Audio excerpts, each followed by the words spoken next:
Welcome to our special report, delving into the latest twists and turns in the ongoing royalW saga surrounding Prince Harry, the Duke of Sussex. It's a narrative that's less about palace intrigue and more about the raw, unfiltered realities of public opinion, personal struggle, and the delicate balance between duty and self-preservation. From a seemingly innocuous joke on a popular talk show to deep-seated royal rifts and a growing public backlash, Harry finds himself at the epicenter of a storm that could redefine his public persona and, indeed, the very legacy of his most significant charitable endeavor, the Invictus Games. The fuse was lit, as these modern dramas often are, on a television screen. Specifically, during a recent installment of the beloved Graham Norton show. The veteran British host, renowned for his incisive wit and ability to tap into the national zeitgeist, turned his comedic lens on Prince Harry. The jest was pointed, delivered with Norton's signature mischievous twinkle. He openly questioned whether the Duke would possess the guts to even attend the Invictus Games in 2027. Norton, with characteristic deadpan delivery, quipped, and I quote, "He may not show up. I think he's afraid of British crowds cheering, but not for him." The studio audience, a barometer of public sentiment in such moments, erupted in laughter. This seemingly fleeting moment quickly crystallized, according to various commentators, into a significant cultural moment, resonating far beyond the confines of the studio. But the ripple effect of that laughter extended far across the Atlantic, reaching the tranquil, manicured enclaves of Montecito, California. Inside sources close to the Duke paint a vivid picture of his reaction. Prince Harry, we are told, was absolutely furious when Graham Norton's comments reached his ears. These aren't just whispers. The reports detail a visceral, explosive response. Multiple sources indicate that Harry flew into a rage with staff, an emotional maelstrom culminating in the alleged act of smashing glass. The air, it seems, was thick with his indignation, as he reportedly shouted, "It's disgraceful. He's mocking injured soldiers." For Harry, the joke wasn't just a jest. It was a deeply personal affront, perceived as a direct attack on the very integrity and purpose of the Invictus Games. He reportedly felt, with profound conviction, that the remark had crossed the line, delving into territory that was not merely disrespectful, but genuinely offensive. However, in a cruel twist of irony, many critics were swift to counter that the only individual truly undermining or insulting the spirit of the Invictus Games was Harry himself, through his apparent hesitation and consideration of not appearing at all. A former royal aide, offering a poignant insight into Harry's emotional landscape, revealed that the Duke has always been sensitive to criticism. This is not a new trait, but this particular instance, they explain, appears to have affected him more deeply than previous barbs. The reason? It emanated from Graham Norton, a figure universally adored by the British public and widely regarded as a voice of the people.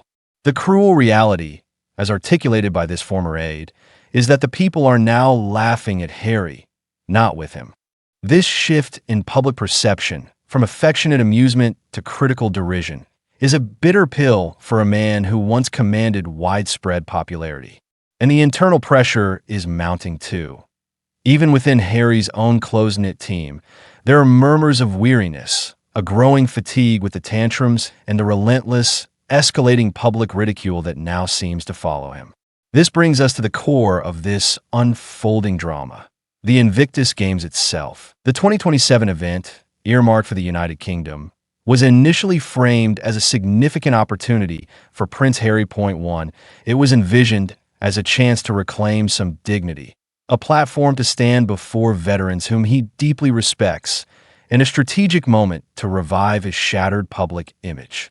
It was, in essence, a potential redemption arc, a return to the very values of service and camaraderie that once defined him. Yet, a deeply troubling hesitation has emerged. Prince Harry is reportedly wavering on his commitment to return to the UK for this pivotal event. And the reasons cited are not the conventional ones of scheduling conflicts, logistical challenges, or diplomatic protocols.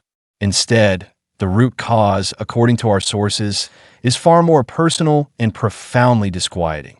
He is frightened of one thing: public rejection. The image that haunts him, we are told, is not of adoring crowds, but of a hostile reception. He is reportedly consumed by the fear that the very British public, which has become increasingly vocal in its criticism of his actions and public persona, might audibly boo him at an event he himself was instrumental in creating. Compounding this anxiety is the chilling prospect that the royal family, his own kin, might choose to simply ignore his presence, a public snub that would amplify his isolation and underscore the depth of the familial chasm. This internal conflict within Harry is, in turn, creating a tangible ripple effect within the Invictus Games organization itself. Officials are expressing growing apprehension because Harry's silence regarding his attendance is generating significant tension. This uncertainty is directly impacting the crucial ecosystem of support for the Games. Sponsors and philanthropic donors are reportedly beginning to ask pointed questions, chief among them being, will the face of this brand still be a part of it? This is not merely a matter of damaged reputation. The impact is described as deeply personal, particularly for the many veterans who have participated in the Games and who, for so long, regarded Harry as their steadfast champion and advocate. He is currently painted as being too scared to face the crowds, paralyzed by the thought of being jeered at once more, and acutely aware that he will not receive the hero's welcome that was once a given for him on British soil. The current perception is that he is hiding in the comfort of Montecito, a stark contrast to his former life of public duty. There in California, every encounter, every appearance is meticulously controlled, scripted, and applauded, a stark juxtaposition to the unpredictable, often unforgiving nature of public engagements in the UK. The response, or deafening silence, from the royal family further underscores the profound nature of this estrangement. Despite the ongoing, serious health challenges faced by King Charles, who is undergoing cancer treatment, Prince Harry will reportedly not be meeting with his father during this visit to the UK. Nor will he be seeing his brother, Prince William, or his sister-in-law, Princess Kate.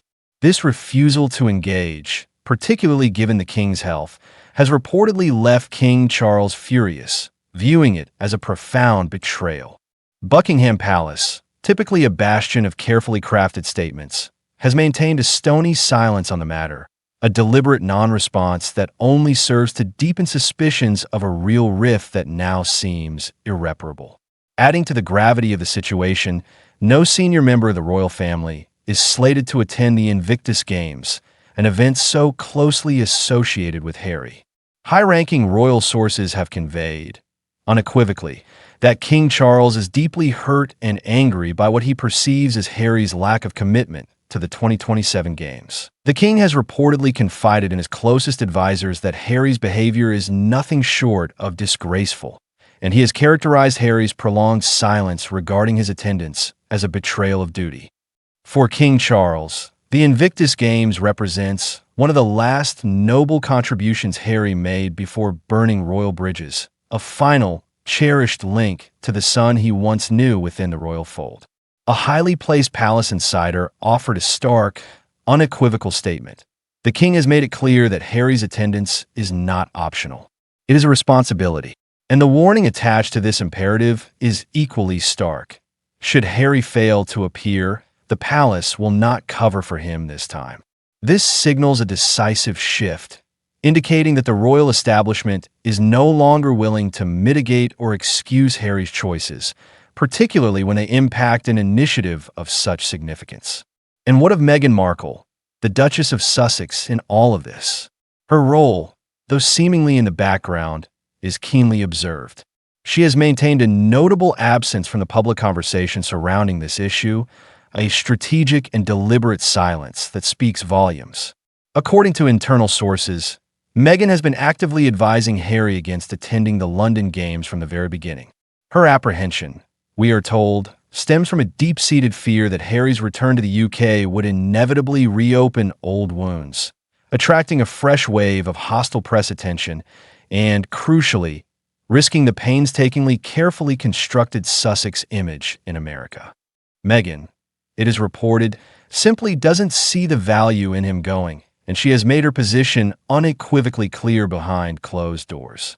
A former royal staffer further elaborated on this perspective, revealing that Meghan's primary focus is to move forward in Hollywood. For her, a return to the UK, with the daunting prospect of facing public boos or a chillingly indifferent reception, would be perceived as a step backward in their carefully orchestrated trajectory toward a new life and career.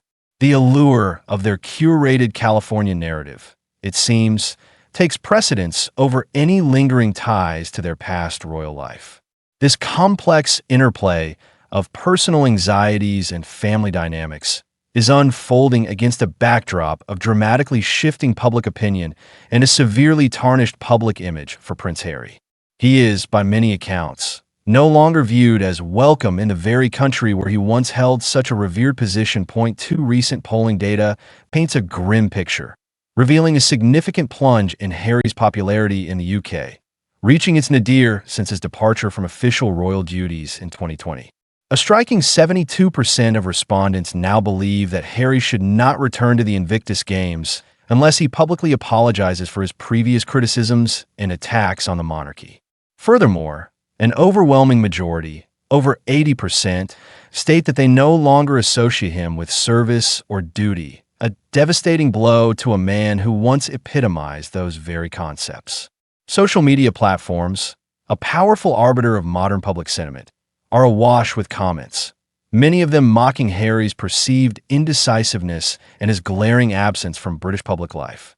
He is increasingly being dubbed by newspapers as the Duke of California, a nickname undeniably full of irony, serving to underscore how profoundly he has fallen from his former standing. The public mood is palpable, transitioning from mere disappointment to what is now described as outright public outrage. He is, tragically, being viewed by many as a traitor to tradition, a stark and painful label for a royal prince. Royal experts are now issuing stark warnings, suggesting that unless Prince Harry takes concrete steps to rebuild trust with the British public, starting with a committed engagement with the Invictus Games, his relevance on the world stage will crumble. The British press, ever vigilant, and even major international news agencies are now commonly referring to him as a shadow of the man he once was. He is being depicted with increasing frequency as hypocritical, reclusive, and more obsessed with image than actual impact. The criticism is biting, direct, and unsparing. He says he stands with veterans but won't stand on the same soil that they fought for. This perceived hypocrisy strikes at the very heart of his once unassailable reputation. Adding to the mounting concerns about the Sussex's ventures, there are reports that Meghan's podcast have crashed and their much-hyped Netflix specials have flopped. For now, with the potential for Harry to forego the very event he brought into being, the carefully cultivated global charity image of the Sussexes appears to be, for many, starting to ring hollow, revealing a potential void behind the PR. One prominent podcast host, in a particularly cutting remark, quipped that Harry is no longer the people's prince. He's the prince of cancellation. The Invictus Games, once the defining ideal and the shining beacon of Prince Harry's post-military life, has now, ironically, devolved into a battlefield of public shame and royal displeasure. These games were meticulously built upon the foundational values of resilience, brotherhood, and service, all principles that Harry himself once embodied with such conviction. However, a growing chorus of voices now feels that he has definitively turned his back on these very ideals. A poignant testimony came from a former Royal Marine who had participated in 3 Invictus Games, stating that Harry was once one of us, a man who understood and shared their struggles. But now, the veteran lamented, Harry is perceived as merely another Hollywood name who dipped his toe into our world when it suited him. The ultimate test, it seems, lies ahead. Should Harry fail to appear at the Games, the veteran stated with profound disappointment, we will know he has completely lost his way. Invictus, by far Prince Harry's most admirable achievement, now stands precariously, seemingly slipping through his grasp. The questions are profound and pressing. Will Harry heed the calls of duty and reconnect with the very veterans he championed? Or will his personal fears and the counsel of his inner circle lead him further down a path of isolation? The world is watching, eager to see if the Duke of Sussex can reclaim his narrative, or if this latest chapter marks a definitive, irreversible turn in his public story.